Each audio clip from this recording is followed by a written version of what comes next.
Aloha, welcome to the Mr.G podcast. This is episode number 39. It is a warm 78 degrees here on the outskirts of Chinatown in Honolulu, Hawaii, my city, the largest city in the Pacific. And today is Saturday, June 24th. Yesterday's episode was a really interesting episode. I told a lot of personal stories, in particular about the summer of 2008. That's the summer when the famous movie, The Dark Knight, came out. I don't go to movies very often, and I don't watch movies very often anymore. But if anybody asks you what your favorite movie is, The Dark Knight is always a great answer. So check out yesterday's podcast. Today's podcast, we're going to talk about Mark Zuckerberg fighting Elon Musk in a cage match. I'm a big Elon Musk fan, and I'm not a big Mark Zuckerberg fan. So you know who I'm cheering. We're going to go over their height, their weight, the Vegas odds on who's going to win. And I'm going to tell today another personal story. This time I'm going to talk about the very first time I went to Austin, Texas as a kid, and where I would end up living for 10 years and going to the school at the University of Texas and graduating and writing a book about the city of Austin as well. My first book, Gonzo Education. Like I said, it's available on Amazon right now, one of the highest reviewed books on Amazon. Like I said, it's a steamy, humid 78 degrees here in Honolulu. There's some noise going out. There's some particular neighbors. I swear they pay their rent in cans because every month at the end of the month, they literally would take like 20, 30 cans. That's like the biggest money making thing. That shows you what kind of apartment building I live in, where the people, they collect cans to pay their rent. It's pretty crazy, but we're not going to talk about them. We're not going to talk about the assholes who yell up here. I'm going to ignore them. I did talk about them, but they are outside where everybody can hear them at 7 a.m. on a Saturday morning, crushing cans. But that is what it is. I really love doing this podcast. I do it every single day. I'd be doing it if nobody was listening. It's very well produced because I'm well produced. I'm well made. And I also have a great speaking voice. I have a great storytelling voice. I'm great at storytelling. I'm great at explaining. And I'm great at communication. So if this is your first time listening, you found gold. You found gold, baby. Gold. G-O-L-D. Gold. The Mr.G podcast you can listen to on your way to work, while you're on the train, while you're at work, while you're cleaning the house, while you're taking care of the kids, whenever. The Mr.G podcast, it's available wherever you get podcasts. They ain't going to keep me out of this club. No, man, I'm going to own this shit soon. Sorry, Joe Rogan. The podcast is available on Amazon Podcasts, Apple Podcasts, Google Podcasts, a bunch of small podcast sites. And if you can't find the audio version, full episodes of the Mr.G podcast are uploaded in their entirety to Twitter and YouTube. So let's get started today. Mark Zuckerberg versus Elon Musk. The Vegas line came out. Who do you think is favored? Zuck or Elon? Well, before I tell you, let's go over just some statistics, like some what they know, who will win, their stats. Okay. So Elon Musk, I saw some tales of the tape that he's 5'11", but personally, I've never met a man that was 5'11". It doesn't exist. You round up, you're 6 feet. Other websites have him clearly listed at 6'1" or 6'2". So I think the site that had him at 5'11", it also said some other things about him. And a lot of people take shots at Elon. So many people, especially on the left, they just take shots at Elon. No one takes shots at Zuckerberg. Elon is a much cooler person than Zuckerberg. I know them both very well. Okay, just kidding. I'm pretty sure Elon Musk knows me, though. I sent him 2 copies of my book. I would never send Zuckerberg a copy of my book. Elon Musk has built 7 awesome companies that changed the world. Zuckerberg made Facebook before there was social media. He does not deserve the billions of dollars. Zuckerberg does not deserve that money. He did not do anything. Facebook has sucked for years. Facebook is MySpace. Oh, it's Meta. It's Meta. They had to change the name because Facebook would be MySpace. Where's MySpace now? There's no difference. They don't need Zuckerberg. The world does not need Zuckerberg. We don't need Facebook. We don't need Meta. There's better sites. The only people on Facebook or Meta still are just like older people that are just used to it and they don't want to change. And once most people get older, not myself, but most people, once they reach a certain age, they don't like change and they're used to Facebook. They're used to this. I stopped using Facebook in 2008, when it stopped, when it before it was cool. So this fight, Elon Musk is got the height advantage. He's let's just say 6 feet tall, and Zuckerberg, it says he's 5'7", but I've noticed people that are around that height, 5'7". He could be as short as 5'3" or 5'4". He's a short guy. He's shorter than average, and Elon is taller than average. But you just want Elon to win. Yes, I want Elon to win, and I'm betting my rent money, baby. But as far as their weight difference, I believe Elon is about 250 pounds, and Zuckerberg's only 100 pounds. That's what I'm saying here. That can't be right. Maybe that's their reach. Zuckerberg has been trained in Brazilian jiu-jitsu, which I guess it's supposed to be the best thing for MMA. Like, you hear a lot about Brazilian jiu-jitsu. I'm not into martial arts or hand-to-hand combat fighting sports. I like team sports a lot. That's the biggest difference between someone like me and someone like Joe Rogan. I can tell Joe Rogan, he seems like a great dude. I plan on going on his podcast one day. But he he's the type that doesn't really know about like team sports. He might know a few players here or there, be able to fake it.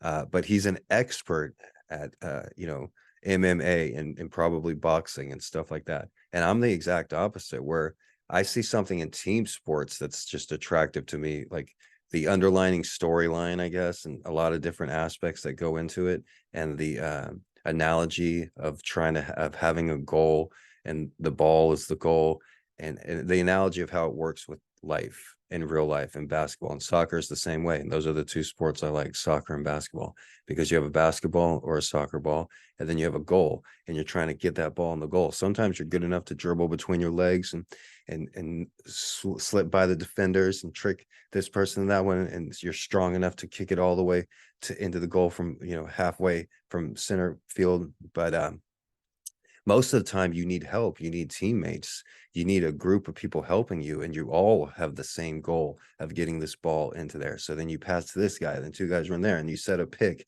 in basketball, or you do a certain play, and you need teamwork and you need help.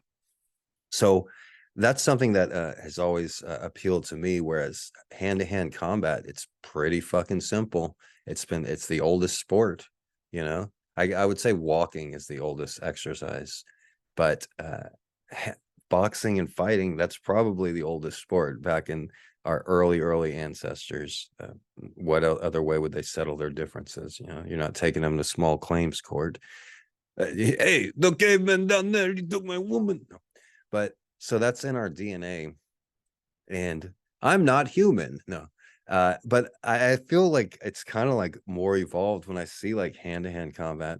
I watched some boxing matches like in the 90s. I like Mike Tyson a lot, and I would watch Mike Tyson fights. And I watched some classic fights like Muhammad Ali, Joe Frazier, Thrilla in Manila, The Rumble in the Jungle, and a lot of that. And I kind of like that just because also the classic aspects. So you see all the people in the crowd, and it's like an older camera. And same reason why I like Turner Classic Movies, because everybody that you see there is probably passed on, and it's from a simpler time without sounding cliche. So I'd never gotten into like MMA, and that's huge in Hawaii. Some of the biggest MMA fighters are from here. BJ Penn. I can't even name them. Like I have no interest in it at all. This is the very, very first MMA fight I've ever been interested in. There was that Logan Paul versus Floyd Mayweather, debacle that was just a speed trap to steal people's money, and it was pretty fake. This, however, is real. These two guys really have beef. Elon Musk versus Mark Zuckerberg. And like I said, Elon has the weight advantage.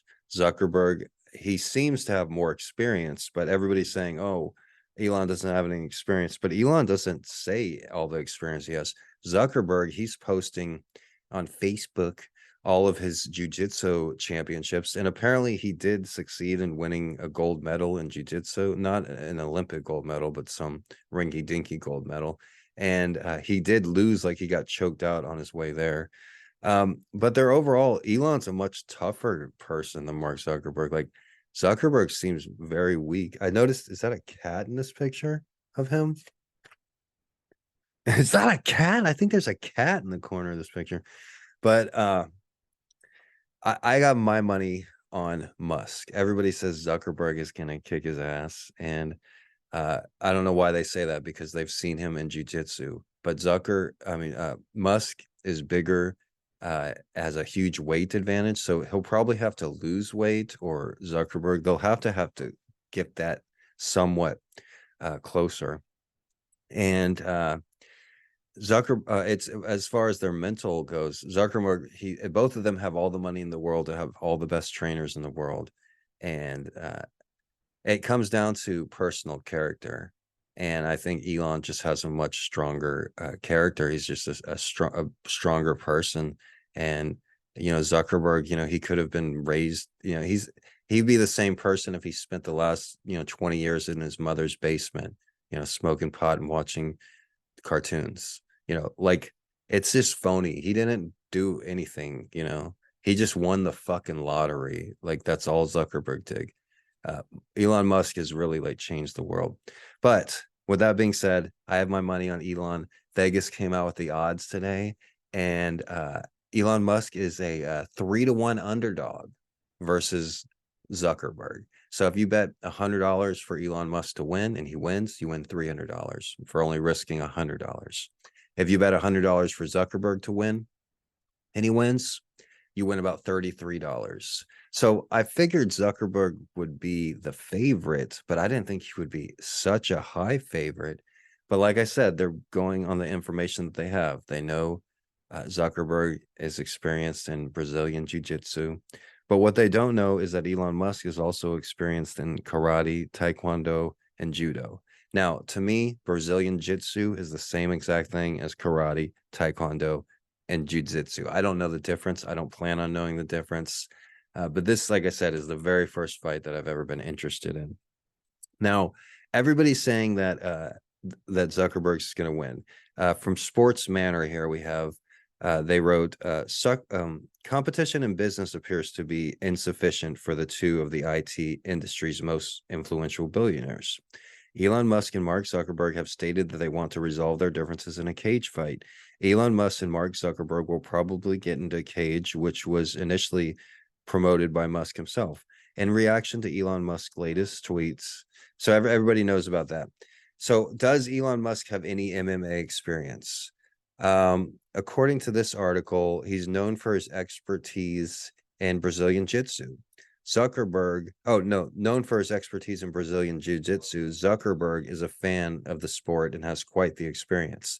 Zuckerberg not only attends UFC events, but also participates in many BJJ competitions, blowjob competitions. On the contrary, Musk has no prior experience in MMA or any other fighting sport. If he has been hiding it from the public eye, which I think is the case, because he probably wouldn't have gotten into this fight unless he's just has some experience. But I don't know, because I would fight Mark Zuckerberg, and I've never taken a karate class in my life, but I would get into the octagon with him. Yeah, there's a good chance I would lose. He's experienced in Brazilian jiu-jitsu, but I've been in a number of street fights as well. So I wouldn't count me out. It's still rather unclear the entrepreneurs are really stepping into the cage, but that seems to be the case. The fans would love to watch the show. A vital public figure, Andrew Cobra Tate, has showed his willingness to help the Tesla CEO. Tate, a man with professional kickboxing history, turned to Twitter to offer his hand to help Elon Musk. According to Top G, he was banned from all social medias by Meta. Oh, okay. So Meta banned Andrew Tate, and Andrew Tate has offered to help Elon Musk train for this fight. He says on Twitter, Meta banned me everywhere for telling the truth about vaccines, but now we can restore honor with a strike at the enemy clan's leader. I will train you, Elon Musk. You will not lose. That's cool, man. I was talking smack about Andrew Tate yesterday. Not too much. Don't get mad. I like Andrew Tate a lot. A lot of what he says is, well, he's in jail, isn't he? But Are you going to train him from jail, Andrew Tate? But what I was thinking is he's just as excited about this fight as I am. He's like, I will train you. You will not lose. And I have the same mentality. It's just like, I cannot even fathom Elon Musk losing to Mark Zuckerberg. It's not a possibility. I know Vegas says he's 3-1 odds, but it is not a possibility. I've been surprised before, though. There's been times in sports where I thought my team, the San Antonio Spurs, were going to win the championship, and the ball rolled the wrong way, and they didn't. And I was so sure about it. And so I can be wrong, but this is one of those times like Elon Musk versus Mark Zuckerberg. Elon Musk is going to fucking knock him something fierce. It's not even going to be funny. But like I said, bookies released their surprising betting brawl. I guess the Vladimir Putin death match is off the table because according to Bookies Bet Online, who pegged the Tesla millionaire and newly crowned Twitter CEO, the odds on betting underdog against the fast-faced meta creep. Musk is currently sitting at plus 300, 3-1 underdog. Zuckerberg is 1 out of 5 for Zuckerberg. So you have to bet $100 just to win $20. If you bet $100 on Zuckerberg, you win $20. Who the hell would be in Zuckerberg's camp? I cannot understand that. They are totally different in my perspective. One of them I think is cool as shit, really the only billionaire that I like, and the other one is some like college kid that like made a little website and stole everybody's money. Like, ooh, let's make him king. Fuck that guy, Zuckerberg. But I don't know. Who do you guys think are going to win? Are you a Zuckerberg fan? I do have friends that use Facebook. I have friends that use Facebook. Some older people. Kendra isn't old, but she's my age, but she uses Facebook, only basically. And, older people, grandmas and stuff, they still like their Facebook and stuff. And I can understand that, but you have to move on. If you think TikTok is just teens dancing, then you're an idiot listening to the fucking talking heads propaganda. Maybe TikTok was teens dancing 5 fucking years ago in 2018, but now it's 2023, and no, it's not just teens dancing. It's way better than YouTube, Instagram, and all the others put together. They're like 10 years ahead technology wise. Whatever you're thinking, TikTok will put the video up. That's how good their algorithm is. It's next level.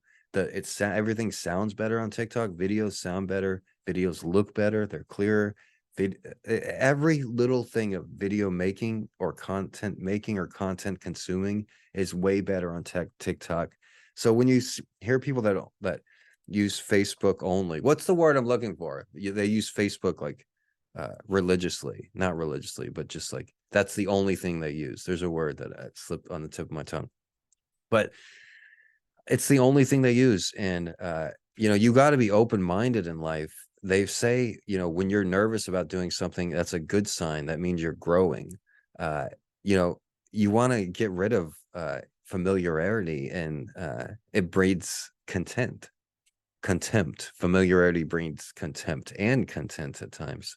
But people get used to being in their little thing, in the little world, and you want to push yourself, or you'll never grow. You want to do things that make you nervous. You want to do things that you are a little excited about, and not excited, but and maybe nervously excited or scared of. Do things you're scared of. And if that's the grandma, trying out TikTok, she's been on Facebook for years, but she has this nice phone and she's heard a lot about TikTok, but she's also heard it's just teenagers dancing.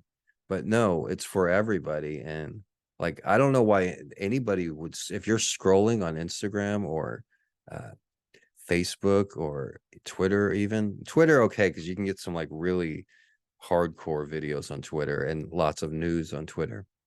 But like, if you're just ignorant, if you're scrolling on YouTube shorts or just like watching YouTube videos, all of the social medias, YouTube, Google. Hey, Google, how you like chat AI? Because I used it earlier today. I wanted to see how many, when was 127 weeks ago? And Google couldn't do it, but chat GPT, boom. And all I did was ask it, hey, Chat GPT, what day was 127 weeks ago? Of course, there's some online calendar that like spams and puts all this shit on your computer. But you go to Chat GPT and you can just ask a simple question like that Google can't answer. So Google's here to stay though, because of like it's like an encyclopedia. It's going to be not here to stay. It'll be around for a little while, just like YouTube is like an encyclopedia.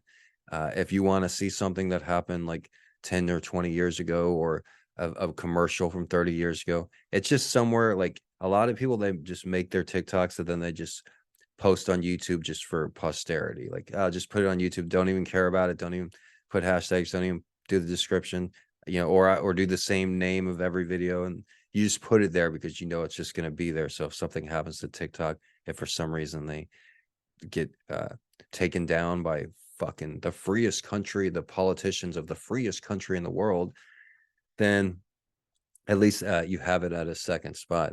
But it's just like so far ahead of all the other social media. So I can't really understand why anybody would use Facebook. I don't understand why he has $100 billion or more than that. Actually, Elon Musk has $200 billion, but he also put satellites all throughout space. He's launched rockets into space. He has deals, sending things with, delivering satellites to space. He, made the electric car popular. He's done a lot more than Elon Musk has done a million times more good for humanity than Mark Zuckerberg did by creating Facebook. And for some reason, I don't think that Zuckerberg deserves that much money, but I guess they made the money for ads, and people were hooked on Facebook for a long period of time. And that's like, people don't watch television anymore. Who the hell goes home and watches TV? Like, who would pay for cable? Are you retarded? You can watch any cable program for free, any sports thing for free if you have an internet connection. It's just like you can watch any movie for free if you have an internet connection. So we're going to keep things kind of short today, but tell me in the comments, who do you think is going to win, Mark Zuckerberg or Elon Musk? We'll talk about this again in a little while. I'm going to tell a story about the very first time I went to Austin, Texas. Right? While my neighbors stand outside my apartment, fake sneezing. Atu, I am standing outside and you have cats. Atu, Atu. I am standing outside and I hear you. I'm recording this with my windows and doors shut. I'm allowed to talk in my own apartment. It's fucking normal. But so the very first time I went to Austin, it was all the way back in like early 1996, sometime in 1996. And me and my brother, we were working as door-to-door newspaper salespeople in San Antonio for the San Antonio Express News. I was the top salesman in the whole city. And we worked for this guy named John Orenalas. And John Orenalas was in his 40s, and he would pick us up and drop us off at all of our houses, including all of our everyone else that worked in the crew. And we drive to like neighborhoods all around South Texas, and he'd drop us off in neighborhoods, usually two at a time, one kid on one side of the street, another kid on the other side of the street. And then we knock on the doors selling people newspaper subscriptions. And we got paid commission, like $4 or $5 an order. Plus there was bonuses too. And for whatever reason, I was really good at it. I was really good talking to people. They were really trusted me. And I sold more newspaper subscriptions than anybody else. I broke all the sales records and yada, yada, yada. So I was like, one of the top, I was like the top salesman. And so one day, John, our boss, he was an alcoholic. He would drink every day, and he would sometimes smoke weed with us. He would buy us cigarettes and buy us alcohol every day too. He'd buy cartons of cigarettes and sell them to us for $3 a pack, which we thought was too much back then. So it tells you what kind of guy he had. He also had 3 kids and a wife and a nice neighborhood, but he kept those two worlds separate, which I talk about in my book, Gonzo Education. But on this particular day, we were like 15, 16 years old, me and my twin brother. And John Orenalas tells us, he's like, I'm going to quit drinking, but I need one last party, one last hurrah. And I want you guys to come with me. And so it was me and Michael, and he's going to take us to a nice restaurant in Austin, which is still there, I think, on Lake Travis. Not a nice, well, a better than average restaurant, right? Not like a fancy restaurant, but I think it's called the something. It's one of the most famous restaurants in Austin, Texas. It's right on the lake there. It's called the something. But so we go to this restaurant, and I remember I ordered a hamburger, and John Orenalas got on me. He's like, "You're at a fancy restaurant, you order a hamburger, dude?" And I didn't just know what else to order. I didn't even know what everything else was. But I remember it was one of the best hamburgers I had ever had in my life. And the thing is, John, our boss, me and my brother were only 15, but like I said, I was the top salesman. And a lot of times he would reward us by taking us to bars, me and my brother, sometimes just me.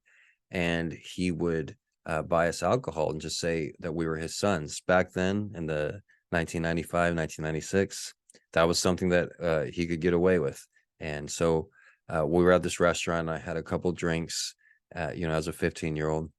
So I was a little tipsy, and this was when Bill Clinton was running for re-election, and his Republican competitor was Bob Dole. Rest in peace, Bob Dole. And I didn't know anything about politics back then. I probably didn't know the difference between a Democrat and a Republican.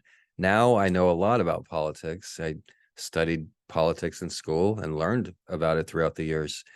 So I know a lot about politics now, but back then I wanted to sound like that I knew something and to impress my boss, John Orenalas. And so as we were sitting there drinking, and I had a couple drinks too, and I thought of something to say, and I had recently started smoking pot at that time, and so I thought like Bill Clinton was like the weed smoking president, like except he didn't inhale, and I heard that Bob Dole was going to make marijuana a felony, or that's what he was talking about on the campaign trail. And so I wanted to say something. I was like, "Oh, I heard Bob." And so while we're eating, I just stopped and I was like, "I heard Bob Dole," or I didn't even say I heard. I was like, "Bob Dole, if he gets elected, he's going to make marijuana a felony and send everybody to jail. It's going to be horrible." And I tried to act like I knew what I was talking about, which some young people try to do. They try, or anybody that they don't know enough about a particular topic like politics, and they want to say something and they want to add into the conversation, but them being ignorant of the subject ends up making them look worse. And so that's what happened that time. And John was like, "Dude, what are you talking about?" And he even said that. I remember he was like, "Do you even know the difference between a Democrat and a Republican?" And I don't remember what my answer was, but that question has stuck in my mind since then. And I met a farmer, Armin Saia, in New Mexico years later, 20, 30 years later. And he told me, "Greg, I got something to say." I had been there for a week, and the farm was like my family, and I was real talkative and everything. It was the best farm I ever worked on. But we're driving down to his tomato crops that was down the field where these bears lived. One of the only bears I ever seen. And he's like, "Greg, I got something to tell you." And I thought he was like gonna tell me something really like heartbreaking or something. I was like, "Okay, what?" And I was just like ready for it. It's like, "I don't know the difference between a Democrat and a Republican." I was like, "Oh, woo, I thought you were gonna say something." Then it was just such a relief. I'm like, "Oh, no problem, bro." I was like, "Don't worry. Lots of people don't know the difference." I guess the best way to describe it is the easiest way, the overall umbrella to describe it is usually Democrats and liberals. They like government programs and government assistance and more taxes. And Republicans, they want less government and less taxes. That's the best way to tell somebody. If they want to know the difference between a Republican and a Democrat and they have no idea, Democrats want government programs, more taxes. Republicans want less government and less taxes. Yes, there are social issues. A lot of them are in the gray area, but generally most Republicans are pro-life and most Democrats are pro-choice as far as the death penalty, capital punishment. Most Republicans are pro-capital punishment. Most Democrats are against it. And it seems to go that way. A lot of people, if they're like, "Am I a Democrat or so do I like Elon Musk?" Well, I voted for Obama, so I guess I must not like him. A lot of people are like that. They're like, how do I feel on this issue? Well, I'm in this tribe, so let's see how they feel. They have to, because there would be more people on both sides. You look at somebody like me, I'm for gun control and I'm for more taxes, but I'm also for you know, I also have a libertarian mindset. I want the government to stay out of my business. And I think they're, I'm all over the place personally, and that would be the normal reaction to things. That would be how things would normally go, unless you intentionally wanted to be on the side that you're agreeing with the side that you feel you're a part of, just because you're not actually taking it into account and thinking about your own opinion. You're just siding with whatever your group is siding with. So if liberals hate Elon Musk and you're a liberal, then you consider yourself hating Elon Musk, even though you have no reason to hate him. So, and it's got to be like that because it's so polarized. People are just, siding with whatever camp they say. So, what do you guys think? The fight's going to happen in a steel cage in Las Vegas, and I'm looking forward to it. I guess I'm looking at this. I was talking about Austin, but yeah. Oh, let me finish that story. I went off track. So I didn't know anything about politics there because I started talking about the farmer. But John Orenalas, he got so drunk that night. And after we were done at the restaurant, we found out that Crosby, Stills, and Nash were playing at Lake Travis, like at a huge concert right nearby. And John was like an old hippie from the late 60s and early 70s. Me and my brother, we didn't know who Crosby, Stills, and Nash even were. Later, I would go on to appreciate them. The Byrds, basically, and I like the Byrds, the band, the Byrds, a lot, and I like a lot of their songs. But he wanted to go to the concert. They were sold out, and so John was like, "Fuck that, dude. We're getting in. I don't give a fuck. We're getting in." And so he took us, and he's like, "We'll go backstage," And then we like climbed like over these rocks and through these woods, and we found ourselves backstage. And when security approached us, John was like, "We're with the band," and he had like a San Antonio Express News name tag. He's like, "We're with the band. Look here," and they were like, "Okay, okay." And then so we just walked in, and then like there were some seats right in the front row, like area, and so we're like, "Okay, let's sit here." And then we sat there, and me and Michael like are looking around. We're like, "We're allowed to sit here." And then finally some ushers came up and were like, "No, no, no, you're not allowed to, these seats are taken, get out here, get out."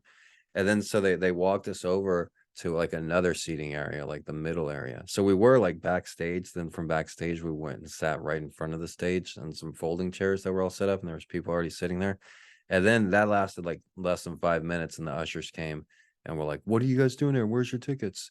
And John was all drunk, like looking for his tickets, like, I can't find them, And then so we just snuck into the concert. So they take us to like a middle area. It wasn't the nosebleed section, and it wasn't right in front of the stage, but it was a middle area. And me and my brother were just like sitting there. We weren't even really enjoying it, but John was just like dancing the whole time. And there was another woman there, and he started drunkenly dancing with the woman. And he was just all over the place, just fucking so drunk. And we were looking forward to driving home, because normally when he got too drunk, he would either give me or Michael the keys to drive. And Michael did end up driving that night. But after we left the concert, John Orenalas, our boss, couldn't find his wallet. So he was just drunk there looking for his wallet all over the place. And we looked for like an hour. He went up to the front of the stage where we had originally sat, and we looked everywhere for this wallet, couldn't find it. And I remember driving home so late that night, and he even wanted to go somewhere else to look for this wallet. Another thing about alcohol, like, yeah, you're likely to lose your wallet. But that was my first time in Austin, and we got back safely to San Antonio. I would end up working for the San Antonio Express News until I was 18, and then moving to Austin, where I worked for the Austin American Statesman on a few different occasions, as a salesperson and as a writer too. Actually, I didn't work as a writer, but I worked in their office, okay, in a different type of job. But so yeah, that was today's podcast. I hope you enjoyed it. I'll tell another story about tomorrow. I'll go ahead and tell a story about the second time I ever went to Austin. And that was probably the only time me and my brother, my twin brother hung out as adults. We were 18, and that we actually, got along. Well, we hung out a bunch, but he'd always have a thing against me. It's like, since I'm a lot taller than him, a lot smarter, a lot better spoken, like he'd always resent me, and I'd done nothing to him. And this was one of those occasions. Even then, the story I'm telling tomorrow, because I ended up, chatting up two chicks at Bud Stone's bong shop, and I got them to come with us and to hang out with us. But my brother was just not into it. He's like, they like you, not me, you know. But still, that was a great day, regardless of that. I'll talk about that story tomorrow. I don't know why I'm hesitant to end the podcast. Yesterday I went 40 minutes. Today it was all over the place, and I only told one good story. But we talked a little bit about Zuckerberg. It's Saturday, it's the Sabbath. So I'll do more prep tomorrow. Remember, you can listen to Mr. G podcasts wherever you listen to podcasts. Audacity podcasts is a good place. I come right up. Apple Podcasts, just type in Mr. G Hawaii or Gregory Brandt. And my first book is called Gonzo Education, if you were interested in reading the reviews for Gonzo Education. Thank you all for listening. Once again, the Mr. G Show episodes are uploaded in their entirety on Twitter and YouTube. This was episode 39. We keep doing a new episode every day, and it's great for posterity. You can listen to this a week from now, a year from now, or 10 years from now, and still gain something from it. Nobody's keeping me out of the podcast club. All right. You're not going to say that I'm not smart enough. You're not going to say that I don't sound good enough. You're not going to say that I don't work hard enough, because I do all three of those things much better than your average podcast host. Thank you for listening. My name is Gregory Brandt, aka Mr. G. Shake them haters off and keep winning, bro, and keep living and keep breathing. Everybody, we're in this together. We're on a rock, flying around a star, going a million miles per hour in the boondocks of the Milky Way. It's a miracle that we're here. Let's enjoy it. Aloha, everybody.